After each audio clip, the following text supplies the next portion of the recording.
Le ciel vient de tomber sur la tête du Paris Saint-Germain.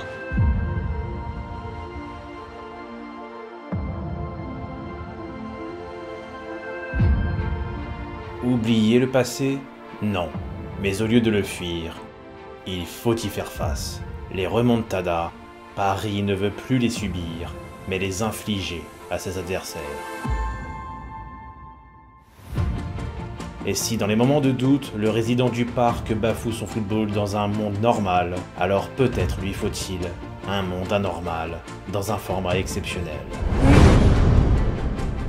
L'année 2020 restera très particulière et celle de Paris lui permettra de se rapprocher des étoiles. Avec un nouveau portier, Keylor Navas, un Marquinhos en feu, un milieu de terrain composé d'Ander Herrera, Idrissa Gueye, Leandro Paredes et Pablo Sarabia, et en attaque Mauro Icardi, Kylian Mbappé et surtout celui qui ne se blesse plus dans les moments importants, Neymar. Quand le Brésilien est en pleine forme dans les grands matchs, cela fait toute la différence. Retour sur le parcours du Paris Saint-Germain lors du Final 8 de Lisbonne. Retour sur leur première finale dans la plus prestigieuse des compétitions européennes.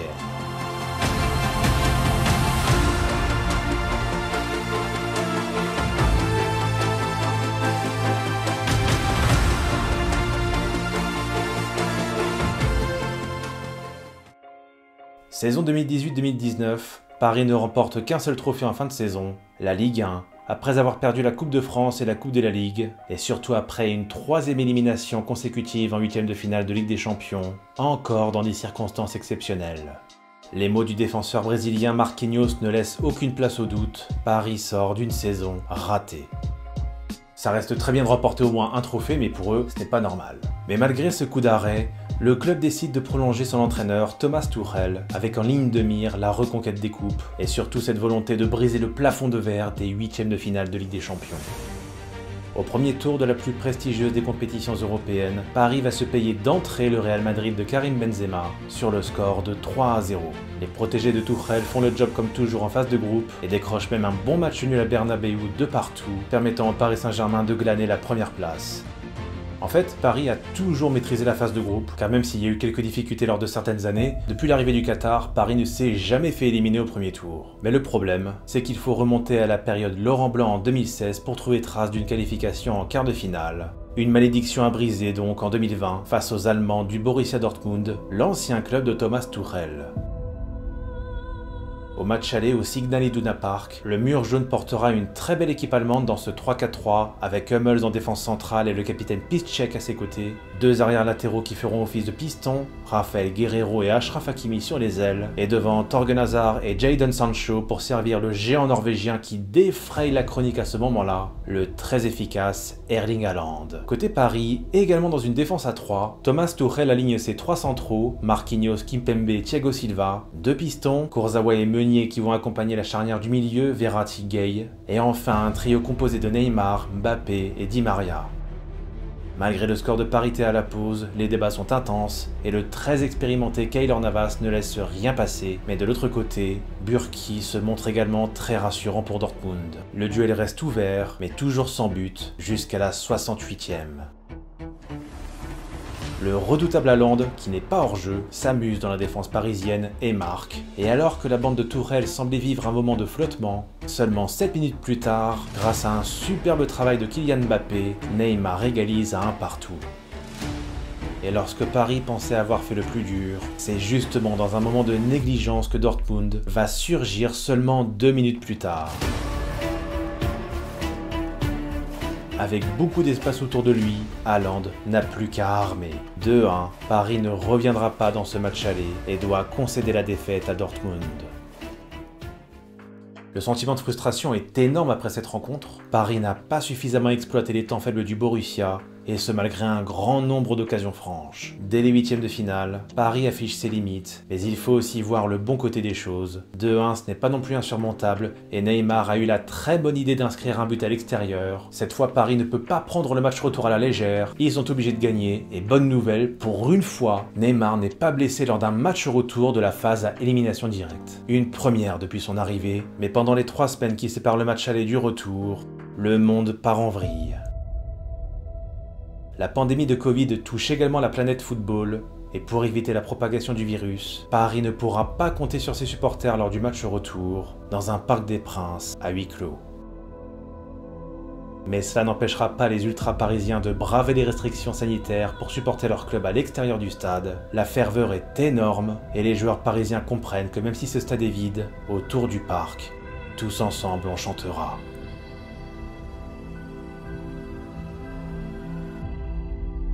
Perso, je sais pas pour vous, mais je trouve que cette atmosphère autour du stade a très bien illustré l'ambiance à l'approche de ce match. Hormis chez certains, il n'y avait pas d'animosité, pas de pression malsaine, juste une envie d'effacer le passé. Allez les gars, faites-le. Pour que le 11 mars 2020 soit un tournant dans l'histoire du club, car même si Mbappé est sur le banc en raison d'une angine, Neymar est bien là, et Thomas Tuchel repasse à une défense à 4 avec le retour de Bernat et Kerrer sur les côtés, et l'Argentin Leandro Paredes prendra place au milieu de terrain en l'absence de Verratti, Neymar qui va s'insérer dans le couloir gauche mais qui va repiquer dans l'axe, au contraire d'un Di Maria qui va rester bien planqué à droite, et devant, Edinson Cavani formera la paire avec Pablo Sarabia. Un 4-4-2 avec des idées différentes par rapport au match aller, tout le contraire de l'entraîneur du Borussia, Lucien Favre, qui renouvelle sa confiance dans son 11 de départ du match aller, toujours en 3-4-3, avec Haaland devant. Le début de match est fermé, mais le but se rapproche pour Cavani et les siens. Et à la 28e minute, celui qui avait manqué les 2 derniers huitièmes de finale retour porte le Paris Saint-Germain sur ses épaules. 1-0, Paris est virtuellement qualifié mais ne souhaite surtout pas répéter les erreurs du passé. Il faut continuer à jouer et se mettre à l'abri au plus vite.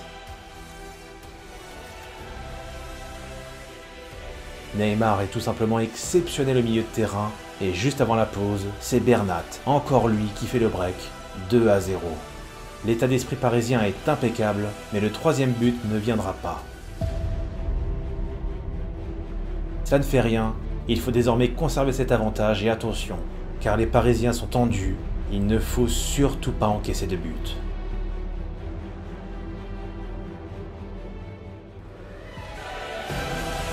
C'est fait. La malédiction est rompue et le soulagement est proportionnel à la joie de toute l'équipe qui fêtera la victoire avec ses supporters sur l'un des balcons du stade.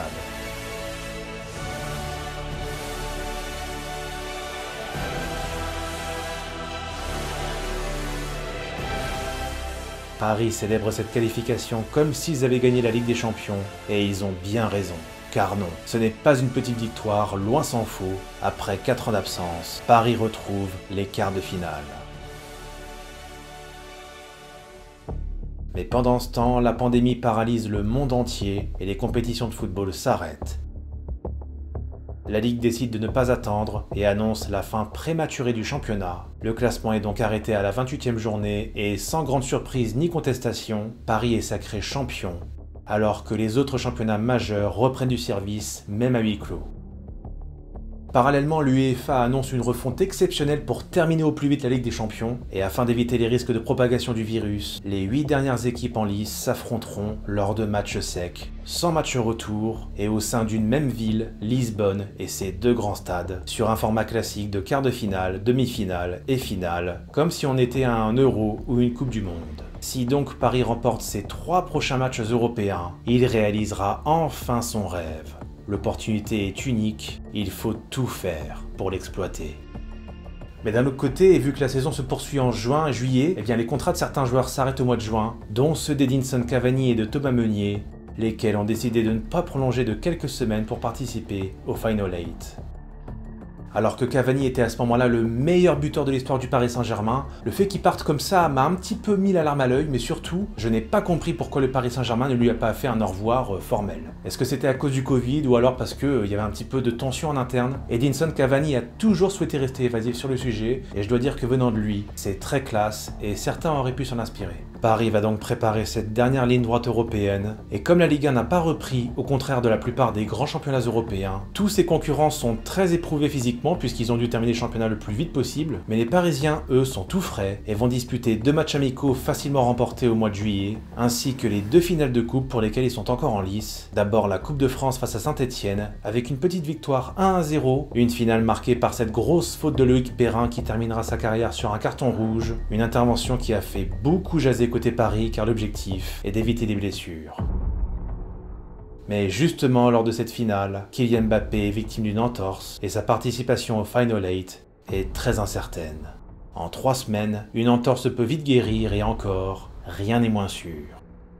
En attendant, Paris remporte la Coupe de France, puis une semaine plus tard la Coupe de la Ligue après son succès au tir au but face à l'Olympique Lyonnais. Pas beaucoup de spectacles lors de ces rendez-vous et pour cause, le club de la capitale a les yeux rivés sur Lisbonne et ce quart de finale à l'Estadio da Luz face aux surprenants Italiens de l'Atalanta. Le club bergamasque, entraîné par Gianpiero Gasperini, est un invité surprise de ces quarts de finale et il n'a pas volé sa place après avoir largement dominé Valence en 8e de finale, 4-1 à l'aller et 4-3 au retour en Espagne. L'Atalanta finira même très fort la Serie A en terminant sur le podium, tout comme l'année précédente. Voilà une équipe dont il faut énormément se méfier, elle qui maîtrise à la perfection la défense à 3 et qui tactiquement se montre très intelligente dans son 3-4-2-1 ou 3-4-1-2 avec Jim City et Toloi qui tiennent bien la dernière ligne, une charnière très solide Freuler-De Roon couverte par les pistons Goossens et Hadbourg et devant le croate Mario Pasalic et l'argentin Papu Gomez vont appuyer l'attaquant colombien Dubán Zapata. Cet Atalanta est le piège incarné, une formation qui devrait interpeller les Parisiens, eux qui seront privés au coup d'envoi de Kylian Mbappé, Thomas Tuchel préférant ne prendre aucun risque. Le technicien allemand insère Mauro Icardi aux côtés de Neymar et Sarabia, l'Espagnol restant sur l'aile tandis que le Brésilien va souvent revenir à l'intérieur du jeu tel un numéro 10 afin de mener les offensives en partant de très bas. Puisque Paris va jouer avec 3 milieux à vocation défensive, Gay, Marquinhos et Herrera, Verratti étant indisponible. 5 mois après la qualification acquise face au Borussia Dortmund, Paris se tourne vers son avenir dans ce format composé uniquement de matchs secs. À la fin de la soirée, l'identité du demi-finaliste entre ces deux équipes sera connue.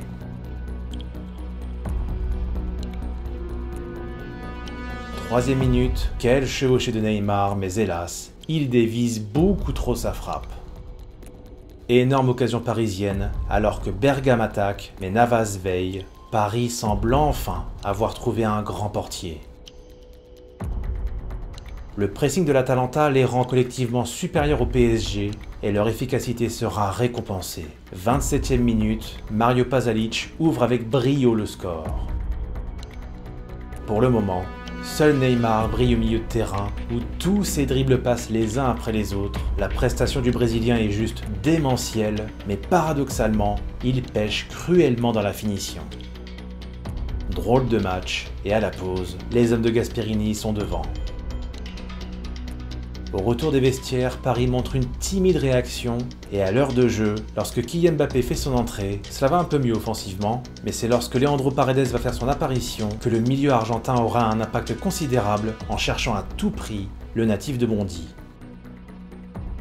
Suite à la pandémie, les instances autorisent jusqu'à 5 changements par équipe, Tuchel en profite et Eric Max Choupo-Moting entre à son tour dans les 10 dernières minutes. Le plan de l'Atalanta semble fonctionner mais physiquement, la DA est clairement en train de plier. Alors que l'on s'approche de la fin du match, à la 89e,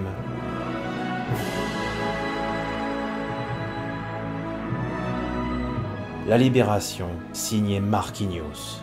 Pour une fois que la réussite est du côté parisien, on ne va pas s'en priver, et au bout du temps additionnel, 93e minute, Eric Max Choupo-Moting reprend ce centre de Mbappé. Clairement, les entrants ont fait la différence, l'Atalanta est KO. Au terme d'une fin de match qui rappelle le United Bayern de 99 ou encore le France-Angleterre de l'Euro 2004 qui se tenait d'ailleurs dans ce même stade, Paris retourne le cours des événements et se qualifie pour le dernier carré de la compétition, une grande première depuis 25 ans. Le plafond de verre est brisé, à présent, il ne faut plus se fixer de limites. En demi-finale face au RB Leipzig, Thomas Tuchel semble avoir trouvé son équipe type avec Mbappé définitivement remis de son entorse, Ángel Di María pour compléter ce trio d'attaque, et Leandro Paredes récompensé de son importantissime entrée face à l'Atalanta, a gagné ses galons de titulaire à la place de Gay. A noter la présence dans les cages de Sergio Rico suite à la blessure de Keylor Navas au tour précédent. En face, la formation de Julian Nagelsmann peut compter sur Dayo Upamecano et Nordi Mukiele en défense. Marcel Sabitzer, Dani Olmo et Christopher Nkunku composent le milieu de terrain qui accompagnera Konrad Laimer et Youssouf Poulsen devant. La formation allemande, qui avait donné la leçon en quart de finale face à l'Atlético de Madrid, va cette fois complètement subir cette demi-finale. Paris ne laisse rien aux Allemands, pas même le temps d'espérer.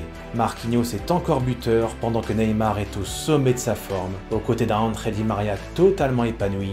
2-0 à la pause, et Bernat inscrit même le but du chaos en seconde période pour un large succès 3-0. Cette fois, le Paris Saint-Germain n'a absolument pas tremblé, et le moment est historique pour le club de la capitale. En ce 23 août 2020, pour la première fois de son histoire, Paris va disputer la finale de la plus prestigieuse des compétitions européennes. Et face au redoutable Bayern Munich d'Hansi Flick qui a terrassé Chelsea en 8e de finale, tout cela après un 7-2 infligé à Tottenham, pourtant finaliste en titre, avant d'en enfiler 8 au Barça de Messi, oui, succès 8-2 en quart de finale, avant de tranquillement s'imposer contre Lyon 3-0 en demi-finale. Ces Bavarois font très peur, ils sont en toute logique largement favoris face aux Parisiens. Et pour que les Stadio da Luz ne deviennent pas pour eux le stade de la loose, hormis Keylor Navas qui est de retour, Thomas Tuchel repart avec les mêmes joueurs de champ, mais en face, c'est un adversaire d'un tout autre niveau. De la perle canadienne Alphonso Davies à gauche, de Joshua Kimmich à droite, à l'époque où il voulait encore jouer à ce poste, de l'excellent Leon Goretzka au milieu de terrain, associé à Thiago Alcantara, et devant, Kingsley Coman, on dit bien comment, et Serge Gnabry pour animer les couloirs, vont entourer le Raumdeuter Thomas Müller, pour soutenir l'activité de celui qui méritait pourtant le Ballon d'Or en 2020, Robert Lewandowski.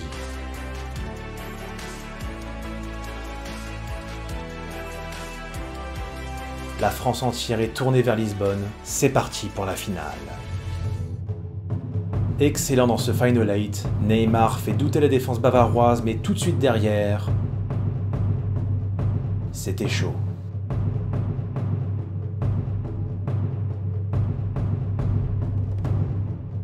Paris fait pour l'instant jeu égal, et sur une grossière erreur de relance des Allemands, malheureusement, Kylian Mbappé n'en profite pas. Pas de but avant la mi-temps. Certes, il y aurait pu y avoir un penalty juste avant la pause, mais honnêtement, ça se joue à l'interprétation et l'arbitre italien, M. Orsato, a décidé de fermer les yeux sur ce fait de jeu. Dans cette finale plutôt fermée, où le calcul est au centre de tout, malheur à celui qui prendra le premier but. Et juste avant l'heure de jeu, Kingsley Coman, l'ancien parisien, met les siens devant.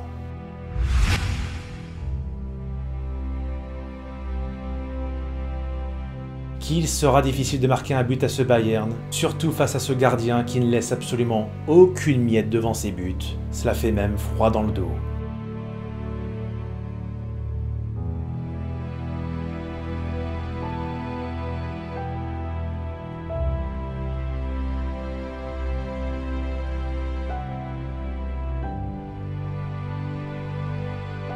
Malgré les dernières percées de Mbappé et de Neymar, en 2020, Munich soulève la coupe aux grandes oreilles pour la 6e fois de son histoire.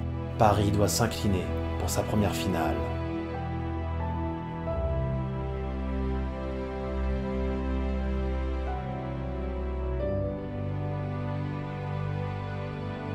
Alors bien sûr, on peut refaire la soirée, il y a eu cette petite situation juste avant la pause, mais surtout cette frappe beaucoup trop molle de Mbappé en première période qui vraiment laisse beaucoup de regrets. À ce niveau-là, une finale se joue sur des détails, mais il faut bien le reconnaître, ce soir-là, en 2020, Paris était tout simplement en dessous.